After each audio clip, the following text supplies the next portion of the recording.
চেষ্টা করছেন।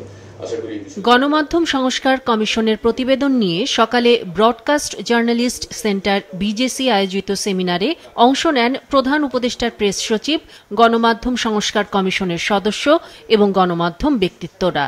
BBC media অ্যাকশনের সহযোগিতায় অনুষ্ঠিত এ সেমিনারে সংস্কার কমিশনের প্রতিবেদন সম্পর্কে বিজেসির পর্যালোচনা ও ১৩ দফা সুপারিশ পেশ করা হয়। আলোচনা হয় গণমাধ্যমের নানা সমস্যা এবং সমাধান নিয়ে। অডিয়েন্সের কাছে জবাবদিহির সবচেয়ে বড় বাধাই হচ্ছে গণমাধ্যমে বিজনেসের influence, corporate influence. Ministry of ইনফরমেশনের যে রুলস অফ বিজনেস, সেখানে এই সংবাদ কর্মীদের মজুরি, ন্যূনতম মজুরি, ইভেন এই মজুরি রিকভারির যে ব্যবস্থা, সেখানে কোনো কিছুই বলা নাই। মালিক পক্ষের রাজনৈতিক আদর্শের দিকে অঙ্গুলি নির্দেশ করে সেই প্রতিষ্ঠানের সমস্ত সাংবাদিকদের দিকে এক ধরনের ট্যাগ লাগানোর পরিস্থিতি তৈরি হয়েছে। ভয় ডরহীন স্বাধীন সাংবাদিকতার পরিবেশ তৈরি করার দাবি তোলেন জ্যেষ্ঠ সাংবাদিকরা।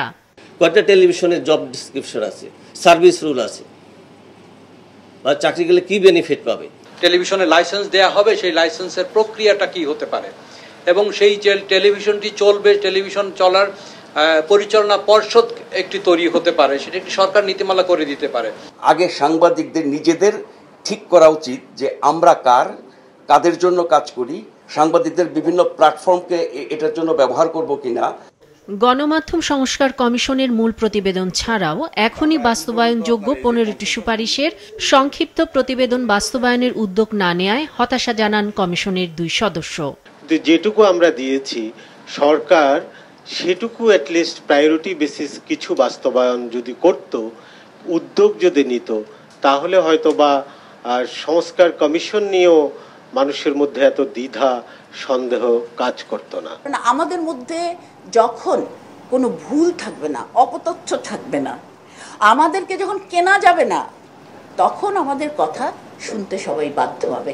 বিজেসির চেয়ারম্যান বিগত সময়ে রাজনৈতিক বিবেচনায় সম্প্রচার মাধ্যমকে ব্যবহার সহ অন্যান্য চ্যালেঞ্জের কথা তুলে ধরেন। ইউটিউবাররা এখন সাংবাদিক, যা খুশি তাই তারা করছে, সাংবাদিকতার নামে অপসাংবাদিকতা হচ্ছে এবং তার দায়িত্ব সাংবাদিকদের ঘাড়ে পড়ছে। এই জায়গাগুলি আমার মনে হয় যে পলিটিক্যাল গভর্নমেন্টের কাছ থেকে খুব বেশি রেমেডি আমরা পাবো না। সেই কাজগুলি বর্তমান সরকারের পক্ষে করা সম্ভব।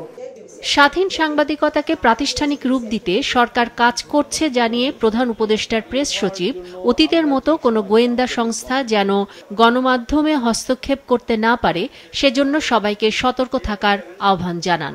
11 মাসে আমরা চাচ্ছি যে এমন একটা ভাইব্রেন্ট প্রেস ফ্রিডমের জায়গা তৈরি হোক, যেখানে সবাই তার জার্নালিজমটা করতে পারবে। অবশ্যই সেটা ইথিক্যালি গ্রাউন্ডেড হতে হবে। আমরা চাই বাংলাদেশে প্রেস ফ্রিডমটা ইনস্টিটিউশনালাইজড হোক। মিথ্যা তথ্য ছড়ানো এবং বিশেষ মহলের অপপ্রচারের ব্যাপারে সতর্ক থাকতেও সাংবাদিকদের অনুরোধ জানান প্রেস সচিব। ইফতিসাম নাসিম মৌ, মাছরাঙা সংবাদ, ঢাকা।